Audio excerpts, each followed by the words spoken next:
아멘. 하나님께서 요나에게 명령했습니다. 니느웨로 가라. 그리고 하나님의 말씀을 외쳐라. 니느웨가 회개하지 않으면 멸망할 거다. 그랬는데 요나는 도망갔습니다. 그래서 하나님께서 다시 두 번째 명령하십니다. 요나야, 이번에 니느웨로 꼭 가라. 그리고 가서 하나님 말씀을 외쳐라. 니느웨가 회개해서 구원받도록 해라 했습니다. 이번에는 갔습니다. 가가지고 니느웨에 가서 하나님 말씀 외쳤는데 어떤 일이 일어났을까? 우리가 두 가지로 생각이 되는데요. 첫 번째는 아마도 비웃음이나 조롱을 당했을 거다. 노아 시대 때 노아가 방주를 만듭니다. 그럴 때 산에다가 큰 배를 만들고 있는데 동네 사람들이 와서 이해가 불가능하죠. 비도 안 오는데. 그리고 비가 오더라도 이 산에다가 큰 배를 만든다는 거 너무 과하지 않는가? 그래서 비웃고 조롱했거든요. 얼마 동안? 120년 동안. 그러니까 니느웨 사람들이 야, 니느웨가 아수르의 수도인데 이 견고한 큰 성이 어떻게 40일 만에 무너지냐. 말도 안 된다. 비웃었을 겁니다. 두 번째 우리가 생각할 수 있는 것은 니느웨 사람들이 요나를 불순하게 볼 수 있는 거죠. 너 불량배 아니냐? 와서 세상을 요란하게 하고 또 세상에 유언비어를 퍼뜨려서 굉장히 혼란을 일으키고 뭔가 이렇게 나라를 불길하게 하는 시국사범, 정치사범이 아니냐. 이렇게 하면 붙들려 가죠. 붙들려 가는데 죄가 큽니다, 지금. 니느웨가 망한다고 악담을 저주했으니까 너 죽어야 되겠다라고 하면 이제 요나는 죽을 수도 있는 겁니다. 근데 이 두 가지 상황이 하나도 안 일어났습니다. 조롱을 받은 것도 아니고 또 요나가 붙들려 가서 해를 받은 것도 아니고 놀랍게도 니느웨 사람들은 전부 다 회개해버렸습니다. 자, 오늘 말씀의 5절에 보니까 이렇게 기록합니다. 니느웨 백성이 하나님을 믿고 금식을 선포하고, 그러니까 하나님이 계시다. 그래요. 근데 하나님이 니느웨를 심판해요. 알았어요. 그래서 그걸 받아들였다. 하나님 믿었다 얘기예요. 그래서 금식을 선포하고라고 하는 것은 밥을 안 먹었다는 뜻이잖아요. 자, 지금 밥을 안 먹었다는 뜻은 뭐죠? 회개했다는 뜻입니다. 우리가 지금 밥 먹고 있을 한가할 때가 아니다. 밥 먹고 죽느냐, 밥 안 먹고 살 길을 찾아볼 것이냐라고 할 때 금식해야 되겠다 했어요. 물론대소하고, 그러니까 모든 사람들, 크고 작은 사람들, 왕부터 시작해서 온 백성들이 전부 다 뜻을 같이 해서 금식했다. 그리고 굵은 배를 입은지라. 굵은 배라고 하는 것은 이제 그 죽음을 상징하는 초상이 났을 때 입는 옷이 배옷이죠. 그러니까 우리는 살았다고 보기 어렵다. 이미 죽은 목숨이다. 그러니까 이제 우리가 죽은 것으로 알고 하나님 우리에게 살 길을 열어주시면 좋겠습니다라고 금식하고 배옷을 입고 온 백성들이 나와서 회개했다는 얘기죠. 지금 이 니느웨 회개 역사는요, 깜짝 놀랄 역사입니다. 기대에 바뀝니다. 우리가 이렇게 하나님 믿어라라는 얘기를 해보면 굉장히 잘 믿을 것 같아요. 알았어요 라고 하는데 절대로 안 믿는 사람이 있습니다. 끝까지 안 믿는 사람이 있습니다. 근데 어떤 사람은 저 사람은 전도 대상자가 아니고 지금까지 얘기해봤는데 안 될 것 같아. 근데 어느 날 불쑥 나타났어요. 교회를. 그러고 말합니다.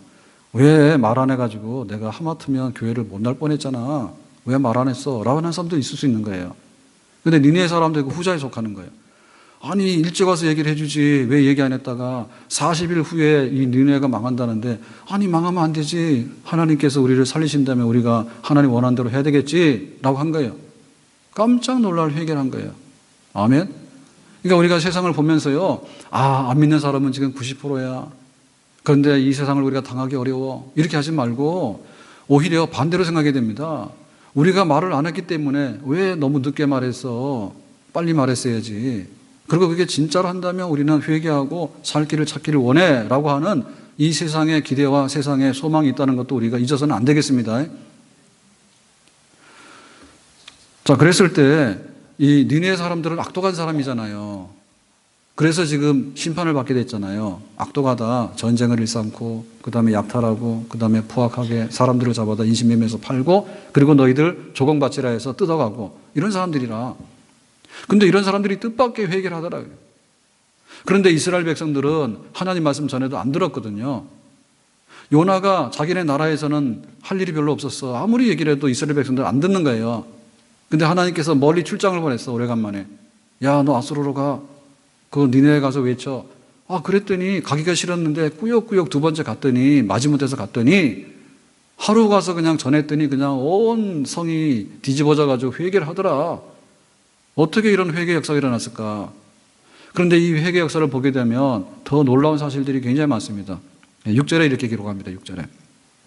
그 소문이 니느웨 왕에게 들림에, 그 소문은 뭡니까? 요나라고 하는 한 이방인이 나타났는데 40일 후에 니느웨 성이 망한대, 아수르가 망한대. 그런 말이 이제 궁궐에까지 들어가서 왕의 귀에 들어간 거예요. 소문이에요. 스치는 바람에도 하늘을 우러러 한 점 부끄러움이 없기를. 니느웨 왕은 신이 아닙니다. 근데 어떻게 소문에 자기가 회개를 했을까? 소문에. 그리고 어떻게 회개했는가 하니 이렇게 말하죠. 보좌에서 일어나. 보좌라고 하는 것은 왕이 직무하는 공식적인 자리죠. 거기서 일어났다는 얘기는 뭐냐면 내가 지금 국사를 돌보고 하는 일은 중요한 일이 아니야. 지금 우리 왕국에 멸망이 임한다 하는데 내가 지금 이런 한가한 일을 할 수가 없지라고 벌떡 일어났어요. 중단하고 조복을 벗고, 조복이라고 하는 것은 왕이 근무할 때 입는 왕을 상징하는 옷이죠. 내가 지금 중요한 건 왕이 아니야. 이 옷을 벗어버리고 굵은 배로 입고, 그러니까 나는 죽은 사람과 같아. 그래서 하나님께 잘 보여야 돼. 나는 살아야 되겠어. 우리나라가 살아야 되겠어. 그래서 제에 앉았더라. 그 왕이 회개하는 거예요. 그러니까 왕이 회개했다는 얘기는 왕같이 까다로운 사람이 없죠. 왕같이 세상적으로 모든 것을 가진 사람이 없잖아요. 근데 들리는 소문을 듣고서 이 왕이 이렇게 회개를 했대. 얼마나 놀라운 일입니까? 그리고 말하기를 그러죠. 7절에 말하기로 이렇게 말합니다. 왕이 그 대신으로 더불어 조서를 내려 그리고 신하들을 모았습니다. 야, 우리나라가 망한다는데 살 길이 뭐지? 그거 회의를 했어. 지금 말하면 국무회의를 했습니다. 그래가지고 니느웨에 선포하여 가라되, 이제 국가에다가 비상사태를 선포했습니다. 사람이나 짐승이나 소떼나 양떼나 아무것도 입에 대지 말지니 곧 먹지도 말 것이요 물도 마시지 말 것이며. 이 얘기는 뭐냐면 금식 그리고 단식. 물까지 안 먹는다는 얘기는 생명을 걸고 하는 단식이에요. 그런데 왕도 하고 그 다음에 여기 신하들도 하고 그리고는 일반 백성도 하고 그리고 놀랍게도 집에 있는 짐승들도 여기 단식에 참여하도록 해라라고 합니다.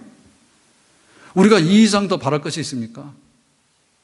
원래 니느웨는 하나님 앞에 악독한 사람들이라 전혀 하나님 반대편에 있는 사람들이고 대명사예요.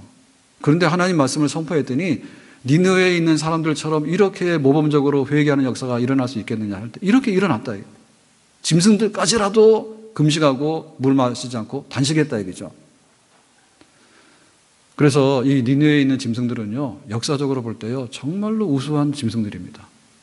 자기들이 멸망할 것을 알고 우리가 돼지처럼 소처럼 양처럼 풀 뜯어 먹다가 40일 후에 죽느니 지금 뜻에 동참해서 우리 집 주인이 금식한다니까 우리도 금식하고 단식하자. 똑똑한 짐승들입니다. 지금 우리는 어떠냐라고 할 때 우리는 먹어요. 먹고 좀 있으면 죽을 거 알아요. 그래도 먹습니다. 정말 우리가 아무것도 못 먹을 지경에 떨어지기 전까지 우리는 생존의 본능이 있어가지고 기어이 먹어. 그 먹고 나서 그냥 죽어. 죽어서 하나님의 심판을 면할 수 없는 음부에 던져진다고 해요. 그래도 먹어. 짐승은 안 먹어. 지금 회개할 때 내가 이거 왜 먹어? 짐승은 안 먹어. 그런데 인간은 먹어. 죽어도 먹어. 지옥 가도 먹어. 끝까지 먹어. 짐승은 안 먹었잖아요. 근데 우리는 그럽니다. 나도 죽도록 먹지만은 죽은 조상도 불러내가지고 먹으라 합니다. 먹는데 귀신 들렸는 것 같아. 그러고 죽은 귀신도 불러내잖아요. 죽은 조상들 불러내가지고 할아버지, 그 다음에 증조할아버지 다 나오세요 해가지고 식사하시라고. 죽은 귀신이 그거 별로 원치 않아요. 근데 기어이 불러내서 하여튼간에 먹다가 우리도 거기 따라갈 거예요 라고 한단 말이에요. 우리가 얼마나 강팍하냐 말입니다. 얼마나 강팍하냐 말이에요. 몽둥이를 얻어맞아도 깨닫지 못하고, 태풍을 만나도 집이 다 떠내려가도 깨닫지 못하고, 죽음에 던져져도 깨닫지 못하고, 끝까지 하나님은 없어, 천국은 없어, 나는 천국에 안 갈 거야, 기어이 안 갈 거야, 끝까지 안 갈 거야, 하나님 몰라. 그렇게 하는 것이 악독한 인간인데, 짐승들도, 니느웨에 있는 짐승들도 다 회개했다. 니느웨는 지금 40일 시한부를 지금 받은 멸망의 대상입니다. 그런데도 응급하게 모든 일상들을 다 중지시키고 회개하고 살 길을 찾아 나갔습니다. 나 행한 것 죄뿐이니 주 예수께 비옵기는 나의 몸과 나의 마음을 깨끗하게 하옵소서. 물 가지고 날 씻든지 불 가지고 태우든지 내 안과 밖 다 닦으사 내 모든 죄 멸하소서. 아멘. 니느웨는 지금 군사력이 모자라는 게 아니에요. 니느웨는 경제력이 모자라는 게 아니에요. 너무나 강하고 너무나 약탈도 많이 했고 너무나 부가 넘쳐나. 근데 하나님 보시기에 악독한 데예요. 악독한 데예요. 하나님께서 이 심판하게 되면 하나님의 심판으로 멸망할 이 나라고 도시예요. 그러니까 회개하는 것만이 이 나라의 진정한 살 길이에요. 근데 니네는 그걸 했어. 니네 그거 했어. 1907년 1월 15일이 무슨 날이냐 하면 한국교회에 그 평양 대부흥 운동의 2주 동안 집회의 마지막 날인데 그날 놀라운 회개 역사와 함께 우리 한국교회가 살게 된 그런 부흥을 경험한 날이 1907년 1월 15일 무슨 요일? 화요일 저녁 집회를 마쳤습니다. 기로전주 목사님 설교를 하고 은혜를 받고 그러고는 이제 남아있는 사람들이 또 기도를 하게 되는데 한 600명이 남아있다 했어요. 그래가지고는 여러분 회개합시다 라고 할 때 회개하자고 할 때 시내산의 섬광이 그들 위에 임하였다. 무시무시한 죄의 공포가 임했다. 심판주 앞에 서 있는 죄인 공포와 두려움으로 견딜 수가 없었다. 그래서 나와서 회개의 고백을 하는데 한 사람 한 사람 죄를 내놓는데 밤새도록 회개의 역사가 일어났다. 1월 10일 매우 추운 겨울날에 한밤중에 2주 동안의 집회를 했는데 그 은혜의 마지막 날에 회개 역사가 일어났다. 큰 회개 역사. 한 여인은 말하기를 청일전쟁으로 피난길에 올랐을 때 아이를 얻고 도망가다가 너무 힘이 들어서 나무에 부딪혀서 아이를 일부러 죽게 했다. 나는 그런 엄마다. 나는 딸아이를 일부러 독살했다. 아버지의 고백. 나는 세장가를 가기 위해서 부인을 너무나 괴롭혀서 죽도록 미워했다. 남편의 고백. 어느 강도는 내가 강도짓을 했는데 자기가 경찰서에 찾아가가지고 일본 경찰을 찾아가가지고 내가 이렇게 강도짓을 했습니다. 흉악범이다라고 고백을 해가지고 스스로 감옥에 들어갔다. 이런 얘기들. 그 회개의 역사가 우리 한국교회를 살리게 되는 부흥운동의 그 도약하는 시발점이었습니다. 아멘. 우리 인생의 새로운 날들을 우리 꿈꾸거든요. 내 인생의 새로운 날들이 어디서 볼까 할 때 우리는 여러 가지를 생각합니다. 나 취직도 해야 되고 내가 뭐도 해야 되고 여러 가지 많은 얘기를 하는데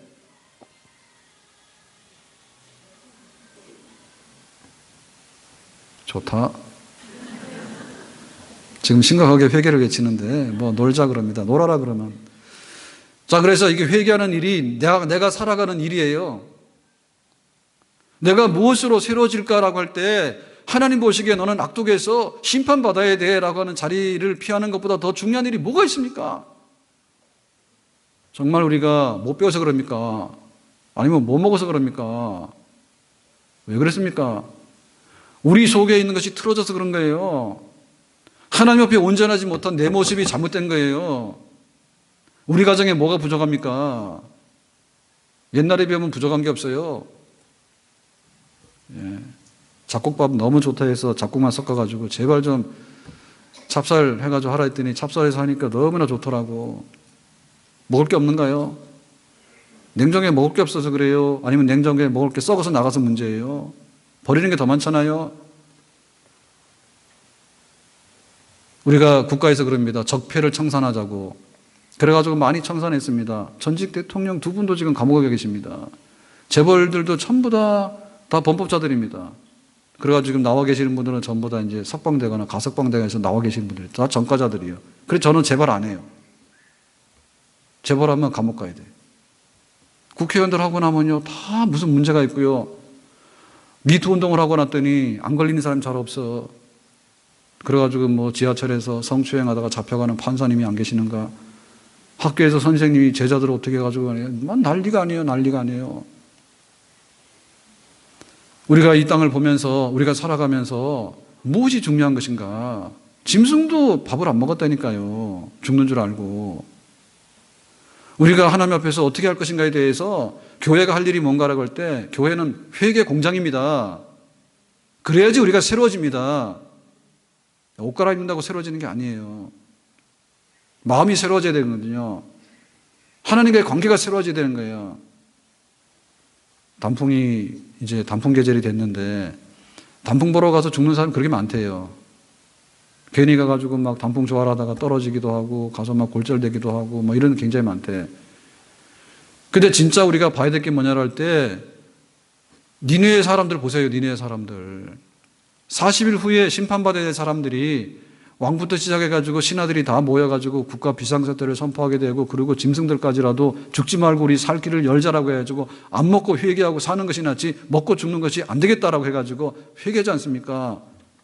단풍 구경보다 더 봐야 되는 아름다운 광경들이요. 회개해서 새 사람 되는 광경입니다. 아멘? 국가가 법으로서 이것을 규정을 하지만요. 법으로 아무리 하고 싶어도 못해요. 더 이상해. 더 이상 못합니다. 법으로. 그리고 사람들을 통해서 이렇게 하려고 하는데 그 사람들이 결국엔 그렇습니다. 너는 나나 비슷한 겁니다. 그렇기 때문에 어느 사람이 나는 완전하니까 너를 세워놓고 너는 죄인이야 라고 돌을 던질 수 있는 사람도 별로 없어요. 다만 우리가 그러죠. 안 걸렸다 뿐이고 사생활이니까 그냥 갑시다라고 하는 것이지 사생활이니까 하나님 앞에서는 악독한 것은 똑같거든요. 우리에게 회개만이 살 길인데 이 회개 역사를 우리가 어떻게 이룰 것인가?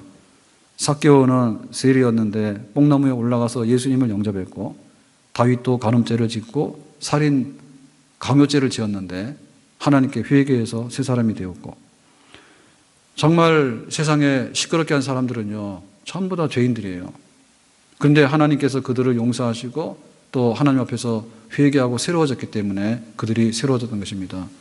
오늘 우리에게도 세상에 많은 기대가 있겠지만 제일 중요한 것은 하나님 앞에 내가 살 길을 찾는 회심하는 역사와 회개 역사와 하나님을 믿는 역사, 이 역사가 모든 것의 출발점인데 우리가 여기에 바로 서기를 주님의 이름으로 축복합니다. 자, 그랬을 때 니느웨가 이제 죄를 뒤집어 쓰고 금식했잖아요. 어떻게 했을까라고 하니까 하나님 구원하셨는데 이렇게 말씀합니다. 10절의 말씀에 이렇게 말합니다. 하나님이 그들의 행한 것, 회개한 거죠. 곧 그 악한 길에서 떠난 것을 감찰하시고 라고 한 얘기는 하나님께서 자세히 보신 거예요. 자세히 보시고 뜻을 돌이켰다는 얘기는 마음을 바꿨어요. 하나님께서 마음이 이제 바꿔진 거예요. 마음이 이제 누그러진 거예요. 누그러진 겁니다. 그들에게 내리리라고 말씀하신 재앙을 내리지 아니하시니라.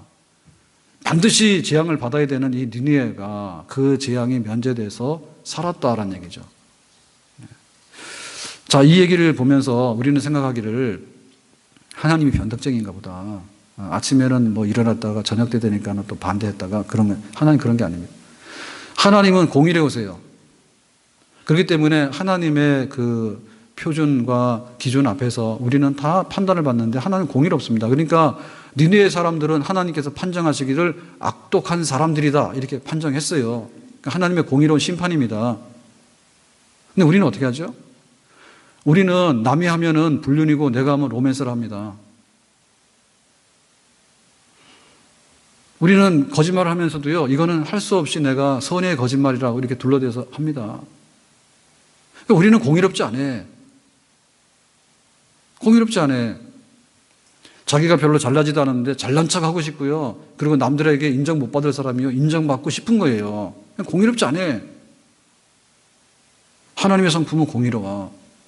근데 하나님께서 공의로운 심판만 하시는 것이 아니라 잘 감찰하실 때에 회개하고 돌아섰지 않습니까?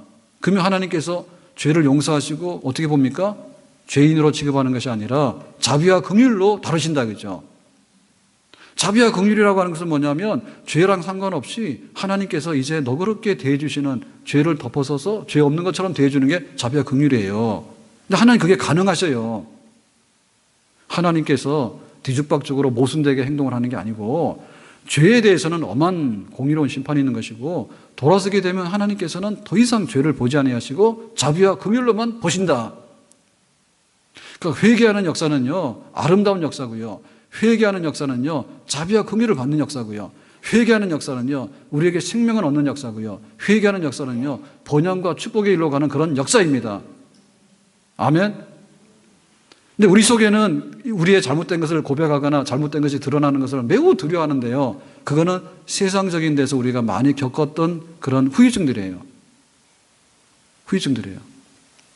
예를 들면 우리가 뭔가를 할 때 첫인상이 있잖아요. 첫인상이 있는데 저도 그러더라고. 목사님 인상만 좋았고 가서 아주 친절하게 이렇게 막 부드럽게 했으면 교회 3개 세웠겠다 하더라고요. 제 인상이 그렇게 험악합니까?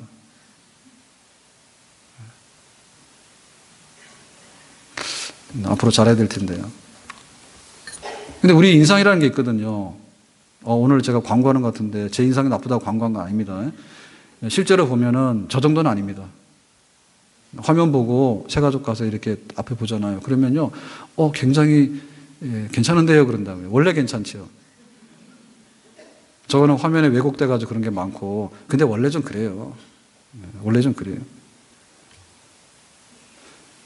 그래서 우리는 첫인상 같은 게 있는데, 첫인상이 좋으면 백인이 와서 묻잖아요. 그러면 우선 백인한테 많이 얻어먹었는지 모르지만 하여튼 간에 택시까지 잡아줍니다. 안녕히 가시라고. 근데 흑인이 와서 묻잖아요. 그러면요, 탄현역이 어디냐 그러면요, 황룡산으로 가라 합니다. 왜 그런지 모르겠습니다. 하여튼 간에 시큰둥 해가지고. 그게 우리가 자비와 긍휼이 없다는 거예요. 우리가 뭔가 과거를 고백하지 않습니까? 그래서 부부싸움 할 때도요, 가급적이면요, 과거에 대해서 묻지 마시고 말하지 마세요. 말하잖아요. 그러면요, 다 나와요. 다 나와. 그러니까 옛날에 했던 거 가지고 하는 거죠. 부부싸움 하는데 밤새도록 할 일이 없습니다. 오늘 밤에 무슨 일이 있어서 밤새도록 싸웁니까? 근데 어떻게 하죠?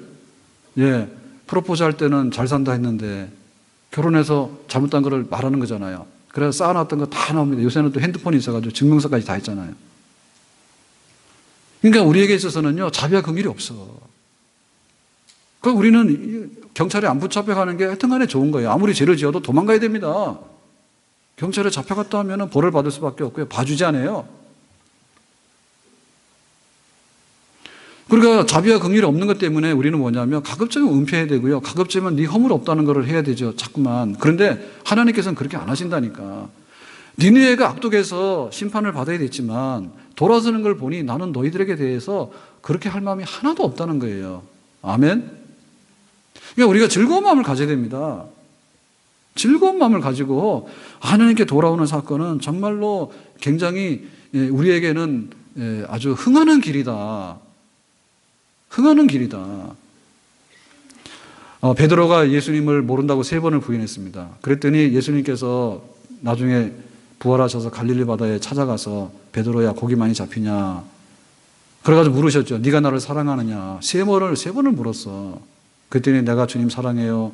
주님 사랑하실 아시잖아요 그랬잖아요. 그러면 하나님께서 주님께서 왜 그 베드로 탈 많고 3번이나 배신했던 그 베드로를 갖다가 12사도 중에서 첫 번째 사도로 삼았을까? 그러니까 예수님께서는 자비와 긍휼이 많으시기 때문에 과거에 3번 부정한 것에 대해서 별로 개의치 않으세요. 그러니까는 죄가 많은 곳에 은혜가 있는 거예요. 죄가 많은 곳에 은혜가 있는 거예요. 그러니까 지금까지 지금 와서 새삼스럽게 죄를 지을 건 없는데요. 하여튼 간에 우리가 은혜 못 받은 탓은 뭐냐면 큰 죄를 안 저질러서 지금 은혜를 못 받은 겁니다. 병원이 고마운 줄 모르신 분들은 뭐냐면 항상 감기만 치료받아서 병원이 별로 고마운 줄 몰라. 내가 지금 응급실에 실려갔는데 분초를 다퉜는데 응급실에서 응급처치가 돼가지고 살았어. 그러면 정말로 그 병원이 귀한 줄 알 거예요. 감기 가도 그만 안 가도 그만 모르는 거예요. 그러니까 니느웨 하나님께서 은혜 주신 것은요, 그 회개 역사는요 슬픈 역사가 아니라 희망의 새 출발하는 역사입니다. 하나님을 믿게 되는 것은요, 내가 세상적으로 망해서 올 때가 여기밖에 없다는 뜻이 아니라 지금까지 경험하지 못했던 새로운 세상을 향해서 나갈 수 있는 출발점이 하나님 앞에 돌아와서 하나님을 믿는 사건이에요. 아멘. 바울이 죄인의 괴수입니다. 스데반 죽이고 핍박을 많이 하고 유명했잖아. 그래서 바울이 말하기를 나는 스스로 죄인의 괴수라 그랬어. 근데 하나님께서 바울 너는 이방인을 위한 사도야 라고 했어요. 교회를 제일 파괴한 이 죄인의 괴수가 교회를 확장시키고 복음을 확장시키는 데 있어서 제일로 앞장섰던 사람이 된 거예요. 그게 바로 하나님의 마음이고 하나님의 성품입니다. 아멘.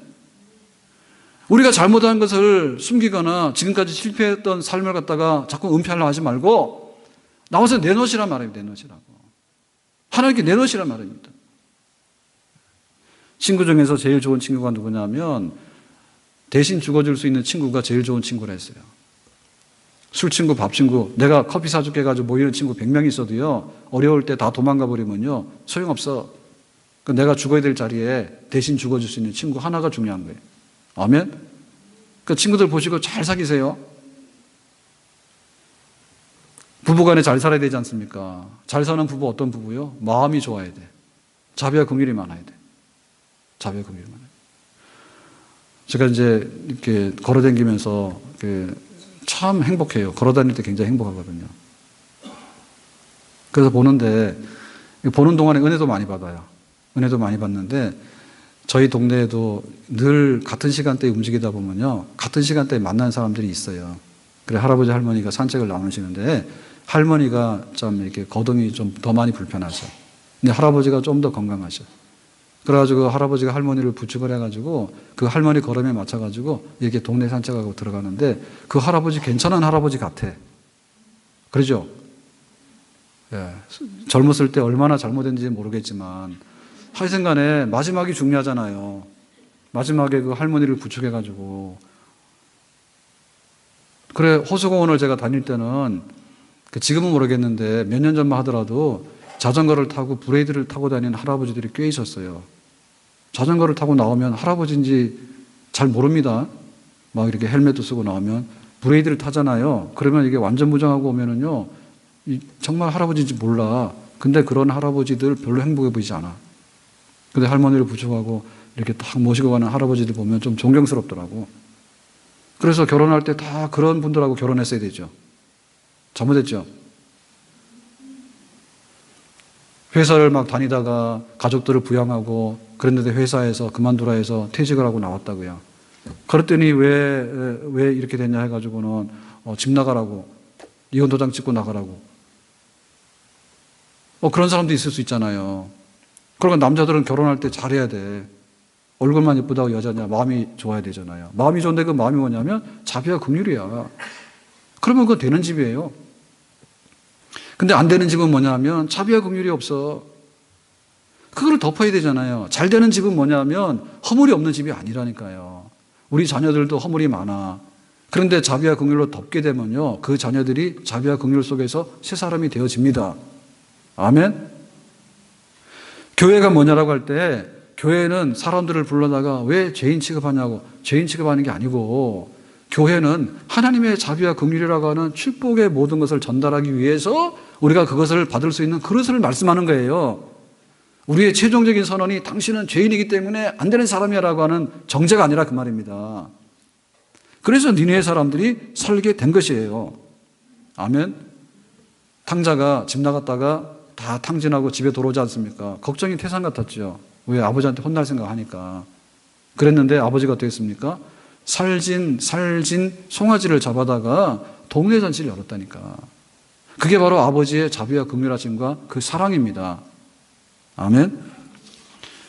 우리에게 내일이 있는가라고 할 때 우리의 내일은 뭘까? 우리의 내일은 하나님 만나는 겁니다. 하나님 만나야 되는데 하나님의 심판 앞에 놓여 있습니다라고 하는 것을 깨달아야지 하나님 앞에 붙들려서 살 수 있는 그런 하나님을 만나는 새 역사가 일어나게 될 줄로 믿습니다. 아멘. 그게 큰일이에요. 어젠가 히말라야 등반대 사고 나가지고 또 많은 분들이 희생당했다죠. 그리고 지난주인가요?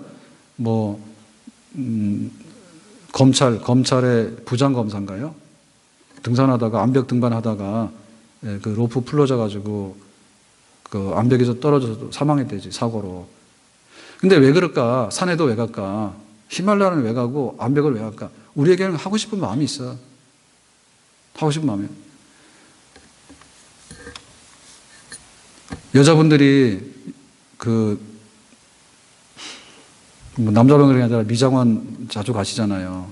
가는데 갔다가 머리도 곱슬 파마했다가 또 스트레이트로 풀었다가 하는데 그거 왜 할까요? 하여튼 간에 지루해서 못 산다니까, 사람은. 지루해서 못 살아. 그게 안 되잖아요. 그러면요, 극장 가서 영화로 또 봐야 되는 거예요. 정말로 무료하고 발전이 없고 변화가 없는 세상은 싫어버려. 그래서 사람들이 하는 거예요. 그래서 안 되는 사람은 술 파티도 가고, 안 되는 사람은 마약 파티도 가고, 안 되는 사람은요, 캬바레도 가고 막 가는 거예요. 왜냐하면 가만히 앉아있고 하는 것은 우리가 못해요. 그래서 좀 더 좋은 쪽으로 가려 하고 좀 더 안 해본 것을 하려고 하는 그런 게 있는데, 진정한 우리의 경험 중에서 경험은요, 하나님을 만나는 회개하는 경험이 우리가 이 땅에 태어나서 사람들로서 겪어야 되는, 경험해야 되는 정말로 축복의 하나밖에 없는 그런 경험인 줄로 믿습니다. 아멘? 다 좋아요. 근데 하나님 앞에서 내가 누구인데, 하나님 앞에서 나는 어떤 자리에 서 있고, 나의 앞길은 뭐가 될 것이고, 하나님과의 관계는 뭐가 될 것인가에 관해서, 거기에 관해서 느느웨는요, 극단적으로 심판 앞에 놓여 있었는데 회개해가지고 극적으로 구원받고 살게 되는 그런 장면을 연출을 했어요. 우리에게도 이런 산 역사가 있어야 될 줄로 믿습니다.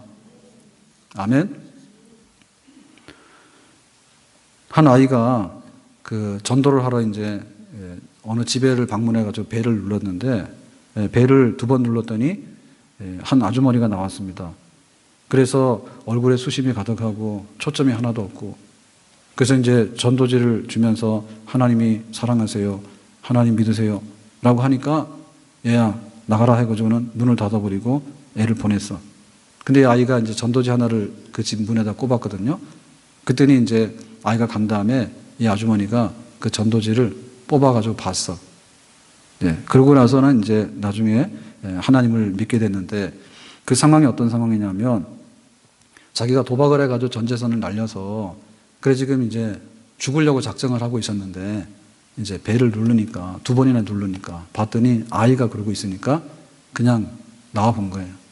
그 자기가 거절했지만 그 전도지를 딱 보는 순간에, 야, 내가 지금 죽어서는 안 되겠구나, 그런 생각에 하나님을 영접하게 됐다. 그러니까 우리 속에 그런 변화가 일어나는데요, 이 사람은 재산도 많았고, 예를 들면 도박도 해봤고, 자기가 죽고 싶은 마음도 있었던 거예요. 근데 그게 중요한 게 아니고, 마지막에 가서 내가 살 수 있는 길이 있고 살아야 되겠다는 마음이 생긴 거 아닙니까? 아멘? 우리가 안 올라본 산에도 가보는 거고요, 작년에 본 단풍이지만 올해 가면 또 새로운 거 또 봐야 되는 거예요.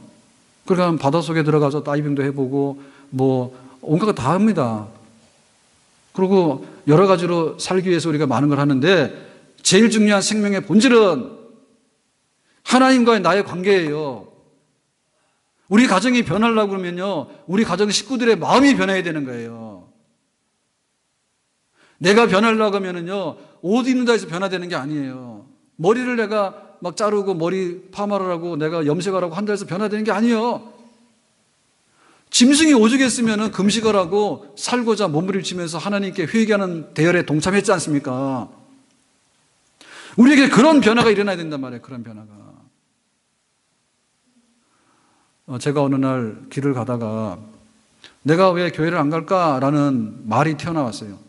근데 그 말이 튀어나왔는데, 그 말은 내가 듣도록 내가 뱉어낸 말인지, 아니면 내가 속으로 하는 말인데, 우리가 속으로도 그러잖아요. 마음속에 그런 게 있으면은 그런 음성이 들리잖아요. 분명히 내가 교회를 왜 안 가지라는 내가 소리를 했어. 내가 겉으로 했든지 내 마음속에 했든지 했어. 그래서 교회를 갔어. 근데 저는 초등학교 한 6학년 때까지 교회를 다니다가 중학교 가서 안 간 것 같아요. 그래가지고 교회에서 신방을 왔어.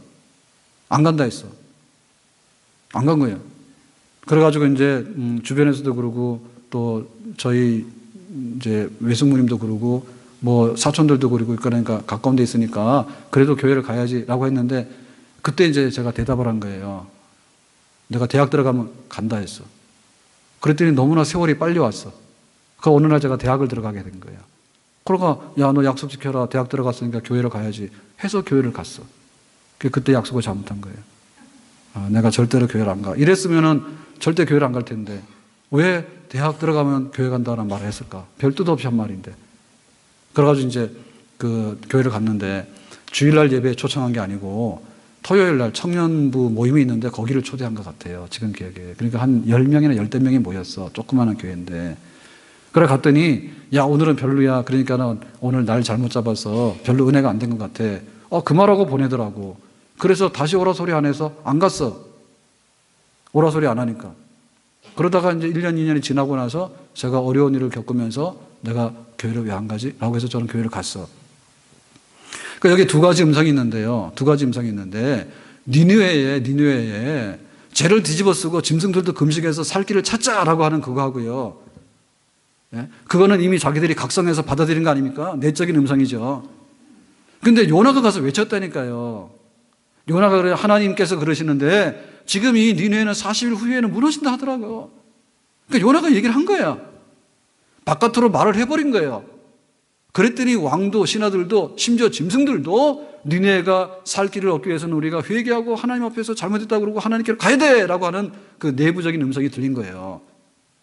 그래서 우리에게도 그러한 역사가 있어야 됩니다. 내가 가만히 앉아 있는데 어느 날 갑자기 막 회개하게 되고요. 어느 날 갑자기 하나님을 생각하게 되고요. 어느 날 갑자기요. 천국이 생각나게 되고요. 그래서 내가 영생을 하고 싶고요. 이런 사람은 없어요. 바깥에서 10번이고 100번이고 알려줘야 되거든요. 하나님이 계시는 것과 하나님을 찾는 자들에게 상을 주시는 것과 사람에게 한 번 죽는 것은 정한 것인데 그 후에는 심판이 있을 것인데 우리의 의는 없기 때문에 하나님의 심판을 면할 수 없기 때문에 하나님께서 아들을 보냈는데 독생자 예수님을 통해서 우리의 죄를 사하시고 믿는 자에게는 아무것도 요구하지 아니하시고 하나님의 자녀가 되는 권세를 주셨고 하나님 자녀로 살 수 있는 복을 주셨고 우리에게 영생 복락의 자리에 참여하게 되는 미래가 예약되어 있다라고 하는 거죠. 아멘.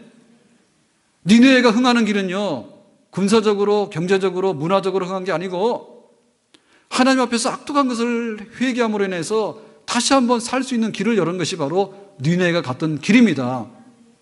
아멘. 우리에게 하나님 앞에서 새로워지는 것이 있는데 그것이 하나님께 돌아서서 회심하는 역사예요. 교회가 이것으로 즐거워해야 돼요. 교회 잔치는요, 먹고 마시는 잔치가 아니라 금식하는 잔치가 돼야 되고요. 교회에서 잔치는 뭐냐면 내가 세상에서 성공한 것이 아니라요, 하나님 앞에서 내가 잘못 살게 되면 망할 것인데 하나님 앞에서 내가 회개하게 되면 흥할 것이라고 하는 우리의 그 전환점. 여기는 오른쪽으로 갈 수도 있고 왼쪽으로 갈 수도 있어. 내 멋대로 살 수도 있고 하나님께로 갈 수도 있어. 그런데 하나님께로 가는 길만이 살 길입니다라고 알려주는 이정표가 분명한 교회가 돼야 되고요. 우리의 신앙생활은 그런 생활이 돼야 될 줄로 믿습니다. 내가 바로 서야 되는 거예요. 생명은 내 안에 있는 거예요. 하나님 보시기에 악독하면요, 우리에게는 미래가 없어요. 우리 가정이 살 길이 뭐냐라고 할 때 우리 식구들이 마음이 같아져야 되는데 마음이 같아져야 되는 역사는 뭐냐면 하나님 앞에서 우리가 어떻게 하면 살 것인가에 대해서 회심하게 되고 하나님의 자비와 긍휼의 보좌 앞으로 나갑시다라고 하는 합의만이 우리 가정이 진정으로 행복하고 살 수 있는 미래가 열려지는 길이 열리는 그런 가정이 될 수 있는 줄로 믿습니다. 교회에는요 많은 사명이 있는 거예요. 니느웨 성에 있는 12만 명의 사람들이 있는데 그 사람들 살려야 되지 않을까?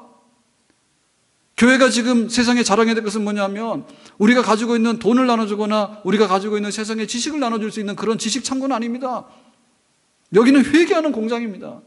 누군지 와서 하나님께서 너그럽게 대하시는 자비와 긍휼을 받도록 해라라고 하는 것, 그것이 교회가 가지고 있는 교회의 큰 힘이고 교회의 축복의 창고인 줄로 믿습니다. 그걸 우리가 내보내는 거죠. 가정과 우리 이웃을 살리는 데 있어서 하나님 앞에 돌아오세요. 복 있게 살 거예요. 오늘 이 말씀을 정말 부끄럼 없이 담대하게 전할 수 있는, 그리고 이 말씀 앞에서 살아가는 우리들이 되기를 주님의 이름으로 축복합니다. 기도합니다.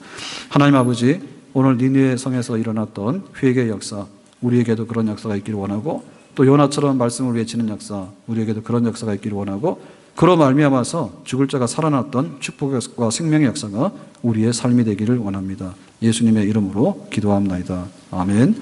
일어나 찬양 드립니다.